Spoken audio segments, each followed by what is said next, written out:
Baik, Assalamualaikum warahmatullahi wabarakatuh. Alhamdulillah wassalatu wassalamu ala Rasulillah Sayyidina Muhammad ibn Abdullah wa ala alihi wa sahbihi wa man tabi'a huda amma ba'du. Ikhwas sekalian yang dirahmati oleh Allah Subhanahu wa taala, mahasiswa mahasiswi grup 9. Pada pertemuan kali ini kita akan membahas yang disebut dengan at-tarakib ya. At-tarakib. Apa itu at-tarakib? Kalau diartikan di dalam bahasa Inggris, at-tarakib itu adalah grammar ya, grammar dalam bahasa Arab. Nah, atau bisa diartikan juga sebagai jumlah mufidah, susunan bahasa Arab, susunan kalimat dalam bahasa Arab, dan bagaimana kalimat itu sempurna. Ya, kalau di dalam bahasa Indonesia, kalimat sempurna itu terdiri dari subjek, predikat, dan objek. Itu kalau dalam bahasa kita Indonesia, subjek, predikat, dan objek serta keterangan. Nah, kalau di dalam bahasa Arab ya, SPOK itu bisa terdiri dari mubtada dan khabar, fiil dan fa'il. Nah, apa itu mubtada, apa itu khabar, apa itu fiil, apa itu fa'il. Mari kita akan bahas ya. Kita mulai dari fiil dulu. Di sini tertulis dengan yang namanya ya. Nah, di sini fiil. Fiil itu sama dengan kata kerja ya. Kata kerja. Kita mengetahui bersama, setiap kata kerja pasti ada yang mengerjakan. Setiap pekerjaan pasti ada yang mengerjakan. Nah, itulah fiil. Fiil itu kata kerja. Kata kerjanya ini adalah kataba, darasa, dan talaba. Kataba artinya telah menulis, darasa sedang belajar, talaba itu artinya menuntut. Siapa yang menulis, siapa yang belajar, siapa yang menuntut. Nah, orangnya itu, orang ya, pelaku daripada pekerja ini itu disebut dengan isim fa'il. Nah, isim fa'il dari kataba adalah katibun, darisun, tolibun. Begitulah bunyinya ya. Katibun, tinggal ditambahi alif aja lagi. Katibun, darisun, dan tolibun. Nah, itulah isim fa'il, orang yang mengerjakannya. Katibun adalah orang yang menulis, darisun orang yang belajar, talibun adalah orang yang menuntut. Siapa? Ya, orang yang mencari. Nah, itulah perbedaan daripada fiilnya, kata kerjanya. Isim fa'il itu orang yang mengerjakannya. Nah, ini sudah termasuk daripada jumlah mufidah. Kataba, katibun, darasa, darisun, talaba, talibun. Telah menulis seorang penulis, sedang belajar orang yang telah belajar, sedang menuntut orang yang mencari, pencari itu. Itulah disebut dengan jumlah mufidah. Ini bisa dikatakan jumlah mufidah karena terdiri daripada fi'il plus fa'il ya, fa'il ini pelaku ya. Fa'il adalah pelaku. Nah, begitu ya. Baik. Kemudian lanjut ke bagian yang nomor 2, al-mubtada'u wal khabar. Apa itu mubtada? Apa itu khabar? Mubtada itu bisa diartikan sebagai subjek ya. Subjek ya. Ini subjek.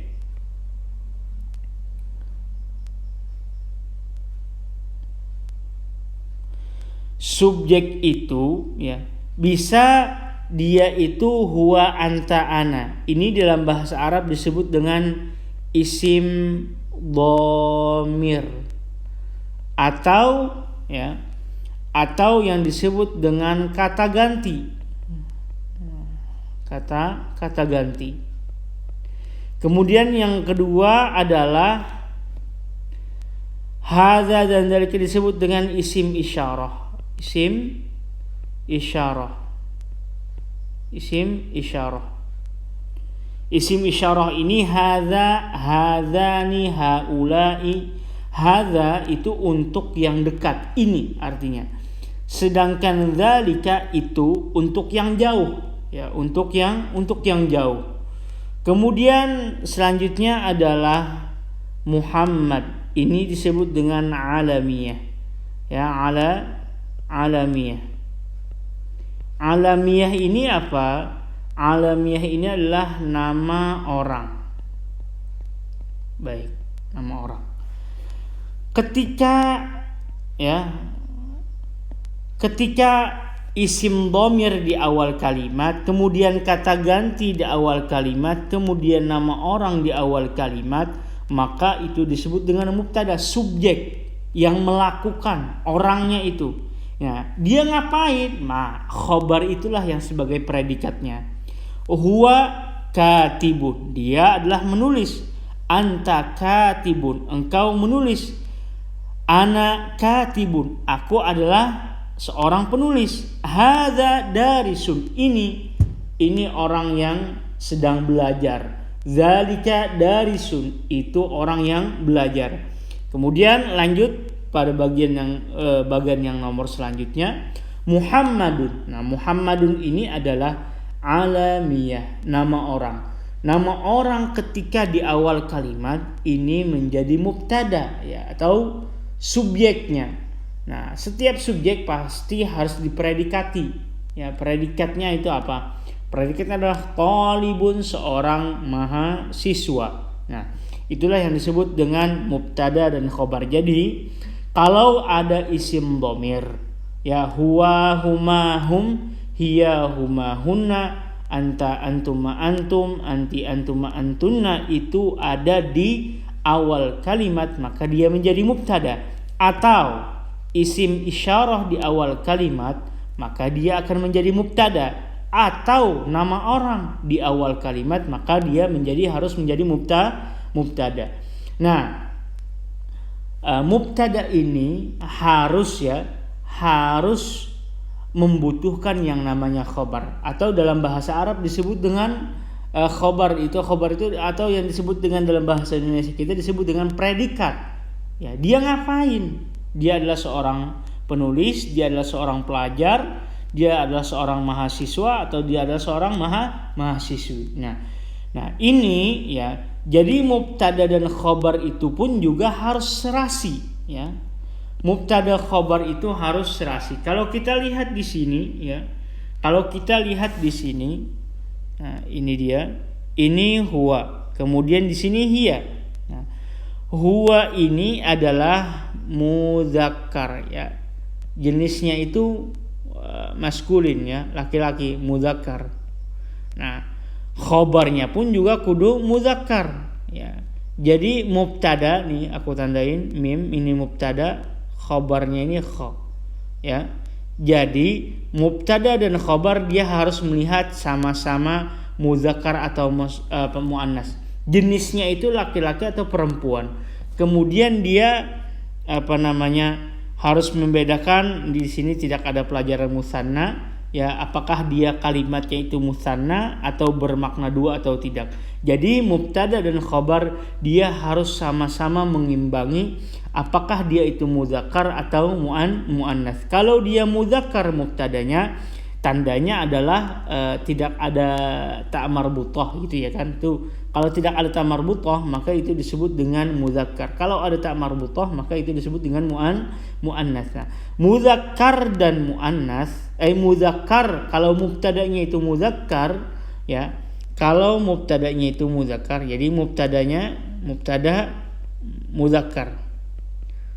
Maka khobarnya pun juga harus mudzakkar. Khobarnya pun juga kudu mudzakkar, ya. Sebagaimana ditulis di sini. Huwa katibun. Tahu huwa talibun. Huwa talibun. Nah, di sini mubtadanya huwa. Di sini dia mudzakkar dan khabarnya pun juga kudu mudzakkar. Katibun mudzakkar, talibun juga mudzakkar. Berbeda dengan hiya. Hiya ini feminim, ya. Hiya feminim, perempuan. Maka khabarnya pun juga kudu ditambah ta marbutoh ya, hiya thalibatun ya, hiya thalibatun karena dia di sini muannas ya. Kemudian di sini pun juga harus muannas, tinggal ditambahi ta ya, tinggal ditambahi ta. Baik, kemudian lanjut ke setelahnya ya, fi'lun ismu fa'ulun. Nah, isim maf'ul ini apa? Isim maf'ul ini adalah bisa diartikan maktubun ditulis, madrusun dipelajari, matlubun dituntut atau dicari ya. Di kata ya, isim maf'ul ini yang menjadi objeknya ya, ditulis, dipelajari, dicari. Nah, objeknya itulah disebut dengan isim maf'ul. Berbeda isim fa'il. Kalau isim fa'il subjeknya, orangnya. Sedangkan isim maf'ul itu adalah objeknya ya. Ini pelajaran isim maf'ul. Jadi kita tidak terlalu mendalami banget. Ya, isim maf'ul ini contoh wazannya itu, timbangnya itu maktubun, madrusun, matlubun. Kira-kira ini sudah ada di di pelajaran pesantren ya.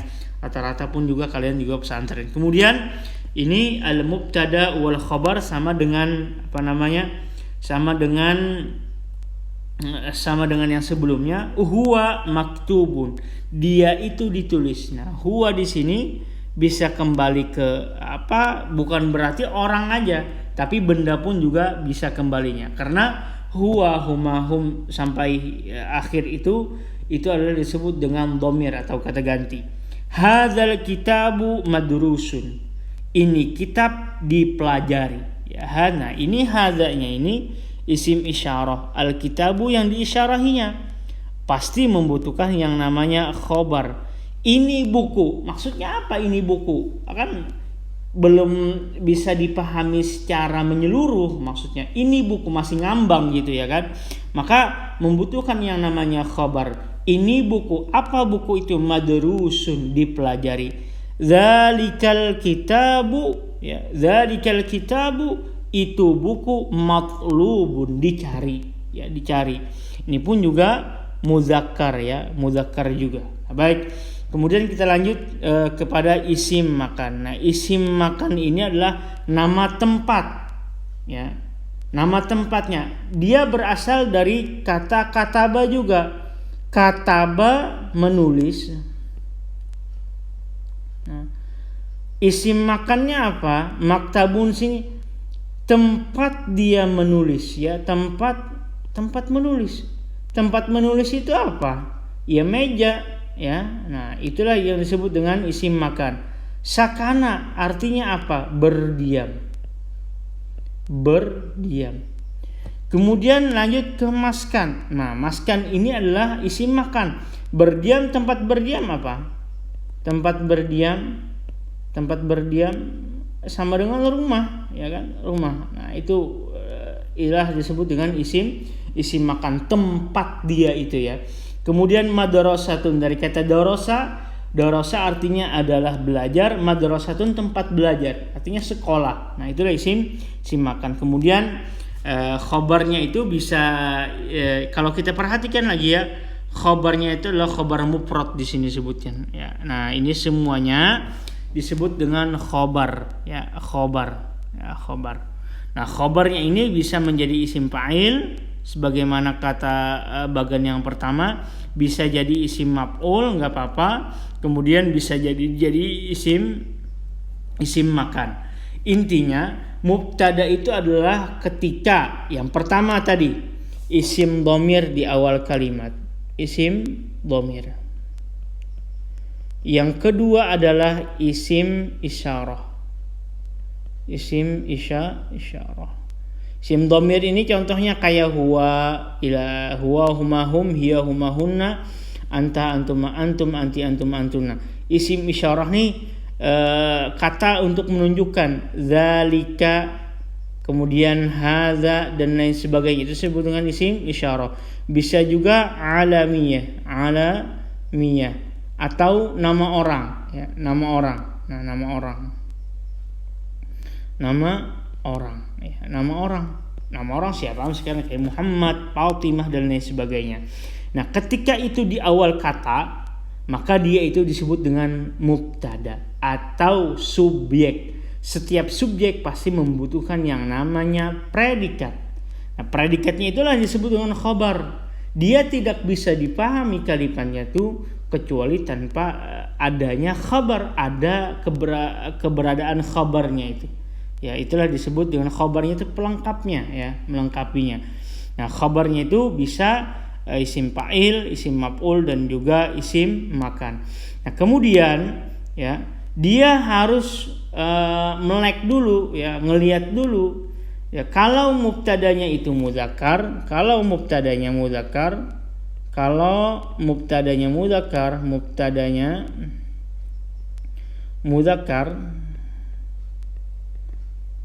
maka ya khabarnya pun juga kudu mudzakkar. Khabarnya pun juga mudzakkar. Tapi kebalikannya, kalau mubtadanya itu muannas, yaitu pakai ta, feminim, bukan maskulin, ya, hiya, anti dan lain sebagainya, nama orang yang perempuan, maka khabarnya pun juga kudu muannas. Jadi harus melek dulu, harus lihat dulu dia kalau mudzakkar sama mudzakkar juga, kalau muannas sama muannas juga. Yang terakhir, al-mubtada'u at-talibu al-katibatu huwa hiya anta anti ana nahnu, ya. Nah, di sini adalah, ya, khabarnya itu bisa menggunakan ini bantuan, ya. Bantuan dengan huruf jar. Nah, huruf itu adalah kata bantu. Ya, huruf ya kayak fi, amama. Fi itu di dalam, amama di muka, waro'a di belakang. Nah, ini kata bantu pun juga bisa menjadi khabar. At-talibu. Nah, ini adalah isim, ya. Isim yang pakai alif lam, ya, isim atau kata benda yang pakai alif lam. Ketika dia itu di awal kalimat maka menjadi mubtada, ya. At-talibu di sini pakai alif lam maka jadi mubtada. Khabarnya boleh menggunakan dengan fi, amama, wara'a. At-talibu seorang siswa itu di maktab ini di ruangan. At-talibu amama maskanin, seorang siswa itu di muka asrama, ya, maskan, tempat tinggal. At-talibu wara'a madrasatin, seorang siswa itu di belakang sekolahan. Nah, bisa menggunakan kata bantu, ya, fi, amama, wara'a. Banyak lagi, ala di atas, kemudian tahta di bawah dan lain sebagainya. Ya, itu enggak apa-apa khabarnya pakai itu, ya. Atau langsung tadi itu kayak maktubun, maktabun, katibun juga enggak apa-apa. Kalau itu dia itu mufrad begitu, tunggal begitu, maka dia pakai tanwin. Kalau kayak gini nggak usah pakai tanwin langsung, tapi pakai huruf jar dulu, baru dipakai tanwin di kalimat setelahnya, ya. Nah, Ustaz, pertanyaan Ustaz, khabar itu harus pakai tanwin ya semua? Iya, tanwin. Kalau dia itu mufrad, kalau dia itu menggunakan huruf jar, maka itu nggak apa-apa. Tapi setelahnya itu kalau dia tidak pakai alif lam, kayak maktabun di sini bukan fil maktabi, maka tidak apa-apa menggunakan, maka dia harus menggunakan tanwin, bukan menggunakan alif lam. Kemudian al-katibatu huwa hiya anta anti ana nahnu. Nah, boleh dia itu menggunakan kata bantu. Mudah-mudahan ini bisa dipahami. Kalau tidak bisa dipahami, silahkan tanya kepada Bapak sendiri. Kemudian ini ada at-tadribus tsani dha' alamatan sahihatan amama al-jumlati sahihah wa alamatul khata' amama al-jumlati khati'ah. Letakkanlah ini kalimat yang benar, kemudian ini letakkan kalimat yang salah. Anta katibun, ini benar atau salah, ya. Anta ini dia mudzakkar, katibunnya ini juga mudzakkar, maka dia itu benar. Kemudian nomor 2, hadhihi madrusun, ya. Hadhihi ini dia muannas, ya, muannas, maka seharusnya dipakai ta, maka ini salah. Nah itu ya, begitu ya, sudah dijawabkan. Tinggal selanjutnya lagi Anda yang akan meletakkan alamatul sahih wa alamatul khata. Kemudian juga at-tadribus tsani juga bisa diperhatikan, hadhil madrasatu apa ya, ini sekolah apa, dibuka atau fatihatun membuka ya, maftuhatun terbuka, fatihatun membuka. Hadzal waladu, ini anak apa, madrusun atau darisun ya, dia itu isim fa'il atau isim maf'ul atau isim kalau ini isim maf'ul ya, di. Kalau Fatihah isim fa'il, orangnya. Kalau maktab ini tempatnya itu ya, maktab meja, al-maktaba itu perpustakaan, talibun matlubun, talibun orangnya, matlubun yang dicari. Kemudian ana artikan di sini dulu, barangkali ada yang teman-teman yang tidak mengetahuinya. Sahibul kitabi, kepunyaan buku ini. Syaribatul laban, minum susu. Ma'rad, itu pameran ya. Kemudian yang lainnya sudah jelas ya. Tadribus tsani begitu ya, cari apakah sesuai dengan isim fa'ilnya, isim maf'ulnya, atau isim makannya. Isim fa'ilnya itu orangnya, isim maf'ulnya itu yang menjadi objeknya itu, kemudian isim makannya adalah tempatnya itu ya. Kemudian lanjut, ini tidak usah diinin dulu ya, sudah di sana dulu pada pertemuan pada pagi hari ini, mudah-mudahan ada manfaatnya. Saya khilaf, mohon maaf, Bapak minta undur diri. Assalamualaikum warahmatullahi wabarakatuh.